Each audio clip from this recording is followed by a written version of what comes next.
Yeah. So we have seen the Buddhism in the Shat. What is that? In the Darshanas, in the Nastik Darshana. Now we'll see the Jainism. Who is the founder of Buddhism? Gautama Buddha. Now Jainism, Gautam Buddha. Mahavir Jain.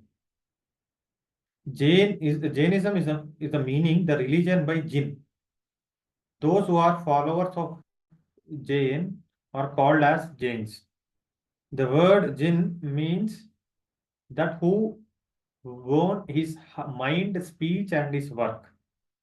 Like the case of Sthita Prajna. Acquired absolute knowledge of acquiring specific knowledge, he is called Jin in Jainism. Author of Yoga, Shastak Yoga Bindu is Hari Bhadra Suri. Yoga is a wish fulfilling tree. What is that? Kalpa Vriksha. And the supreme wish granting jewel, Chinta Muni. Means this is the mentioned like few philosophies of Jainism. The highest stage in Jain sadhaka is Kevala Jnana. Yoga is the foundation towards realizing reality, Tattva.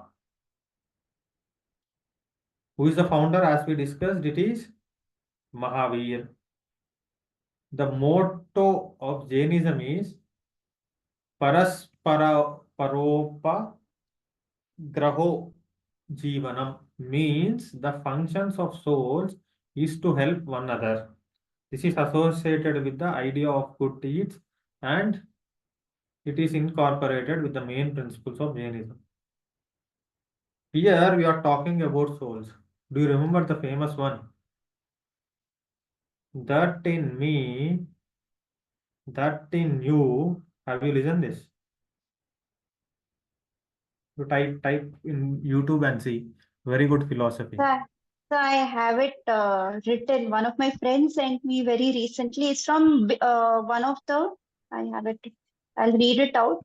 That in whom resides all beings and who resides in all beings, who is the giver of grace to all, the supreme soul of universe, the limitless. I am that. Amrit Bindu Upanishad. Amrita Bindu. Nice Upanishad. Here, do you know why we keep Namaste? We never give shake hand to someone. Why we keep Namaste and we greet?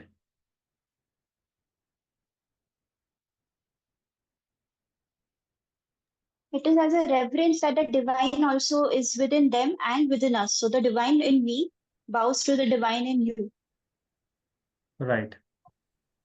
Very good. And we are taking our ego out. That is, you are in spirit and I am in spirit, and spirit has no gender. We both are equal. That is what it means. Then what are principles of Jainism? Ahimsa, non-violence.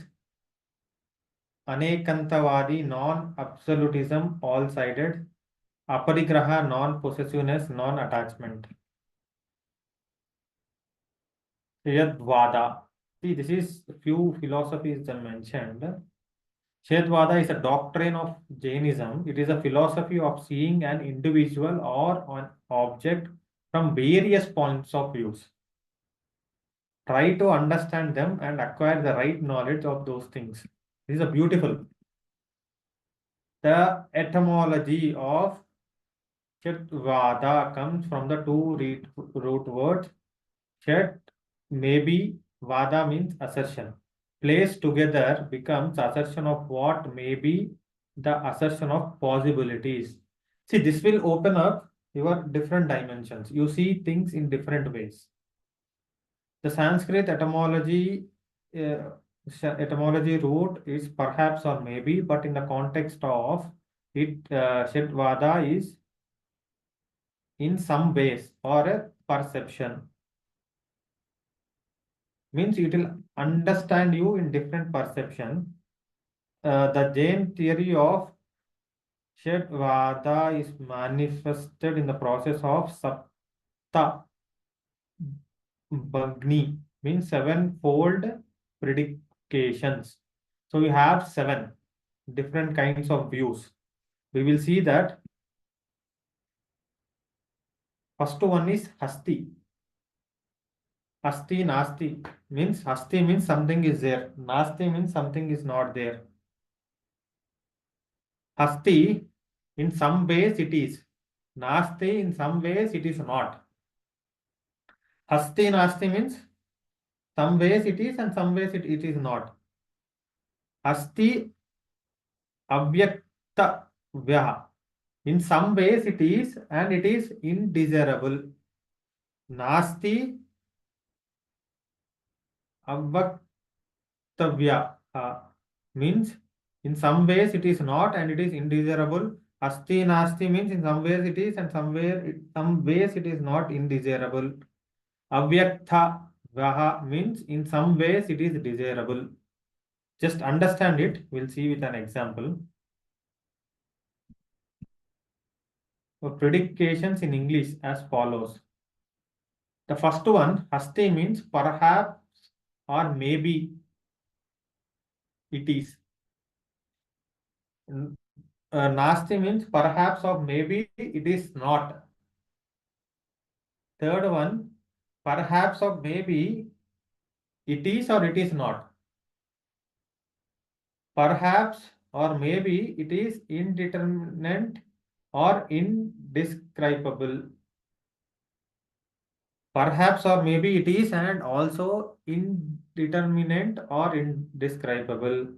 Sixth one is perhaps it is not or it is indeterminate or indescribable. The last one is it is not, and also indeterminate or indescribable. It, this is like increase, like what we can say, to see it in a different, but to see it in a right.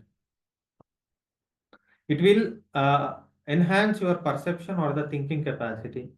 Suppose it's like there is a 10-floored building. We are in ground floor. We can only see what is happening in the ground floor. But there is a person seeing from the second floor. He can see what is happening in the ground and in the first, in the second. Right? He has wider perception. So we cannot say some rain is coming. It might be from the top floor water or it might be from the roof. But a second floor can see more easily. If somebody is in the top floor, he can have more view. His perception will be right. Or if you have seen any engineering drawing, the house drawing or anything, there will be an arrow. It means this is the right way to view it. Otherwise, what happens? Suppose I have written a letter M. If from your angle, it is M. If I see from my view, what is it is?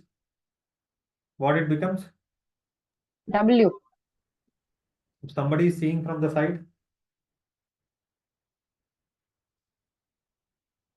Z also it can look like from the side. okay. Generally, you will see a single line. Somebody is looking from the top front view is the right direction. So that's why if you see engineering drawing, there will be an arrow. That arrow indicates this is the direction or this is a perception or this is the view you have to look. This is the right. Otherwise, you will mismatch. So these are like different perceptions or the predications that you can see. You can focus on a single thing. The blind man and an elephant. The Jain concept of Anekantvada and Satyavada are often explained with the parables of blind man and elephant. It is also known as Antgajasya, which means the translated the maxims of blind and elephant. The following parable and many of its variant is used by the Jainism author to explain the multiple fold of the truth. A group of blind men heard that a strange animal called as elephant has brought into the town. Just I'll explain you, but none of them were aware of its shape and form. Out of the curious, they said, we must.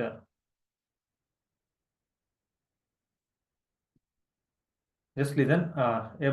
A group of blind men heard that a strange animal called an elephant had been brought to the town, but none of them were aware of its shape and form. Out of curiosity, they said, we must inspect and know it by the touch of which we are capable. So then, sort it out. When they found it, they grouped about it. In a case of the first person whose hand landed on the trunk, said that it has been like a drain pipe. For another one whose hand reaches the ear, it seems like a kind of a fan. Another person whose hand is upon the leg, he said the percept is the shape of an elephant, it looked like a pillar. And in the case of one who placed hand upon the back, said indeed elephant is like a throne. Now each of these presented a true aspect when it is related what he has gained from the experiencing the elephant. None of them had strayed from the truth description of the elephant. Yet they fell short of meaning the truth appearance of the elephant. See what happens? There were few blind people and a strange animal came to them. They heard about it is an elephant, but they don't know how an elephant looks because they are blind. What they did? Because blind people has a special skill of touch. They said we have a skill and by touch we'll see. One person has touched his trunk and said it is like a huge drain pipe. Other touch the leg and says it is no, it is like a huge pillar. Then touched his ear and says it's like a big fan. And touched the tail and says it is like a rope. So everyone is right in his own perception. Right? Anyone is wrong? But elephant is not a trunk. Elephant is not about his pillar. The whole, they are unable to describe it as a whole. So when you can see in a right the perception, you will understand it right. But if you see only in the point of this blind man, what happens? Whatever animal you catches has only three legs. This is what happens. If four people tell it has only three legs, you will also believe it has three legs.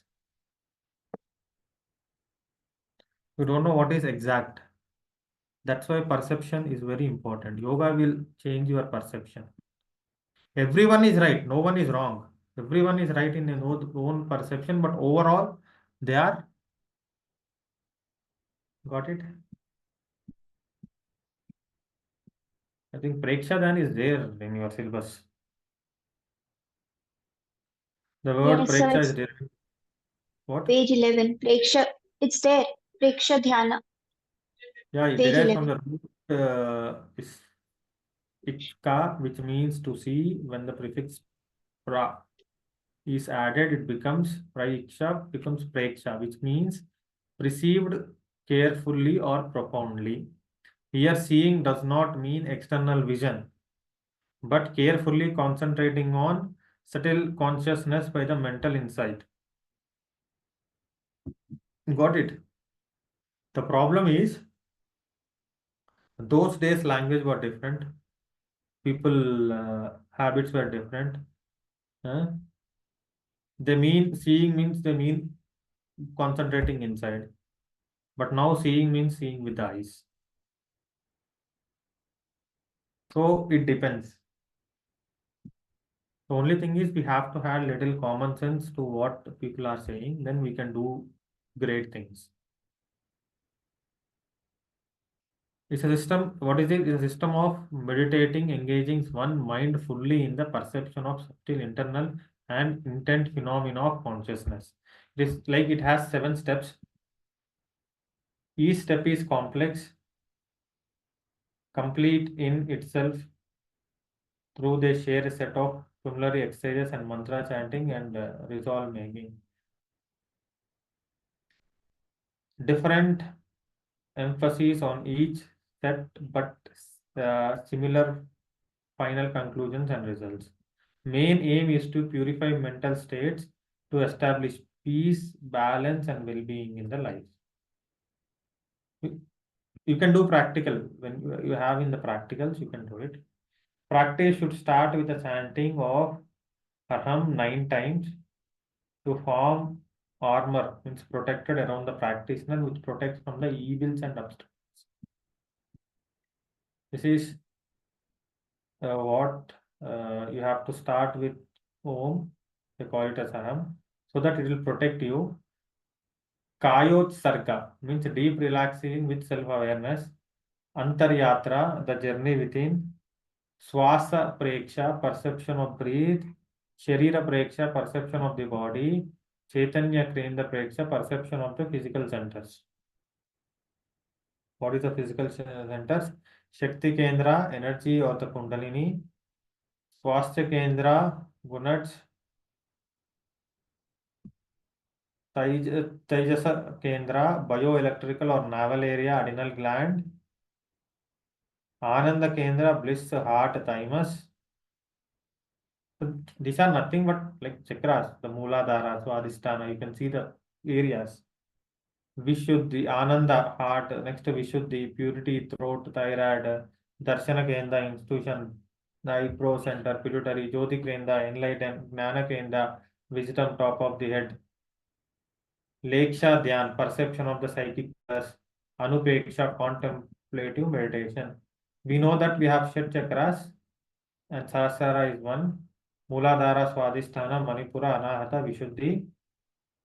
And according to the Yoga Raja Upanishad, there are 9 chakras. They are one is Taluka and Bindu chakra. So different Upanishads told you in different way. The 6 are basic and Sahasrara is there, and there is a 2 addition in Yoga Raja, that is Taluka, which is in that, what is that, palette, and one more is Bindu. In between this you have one more. And above this, you have many chakras. If you go to energy healers, Reiki or somewhere else, they will give you some hundreds or thousands of chakras.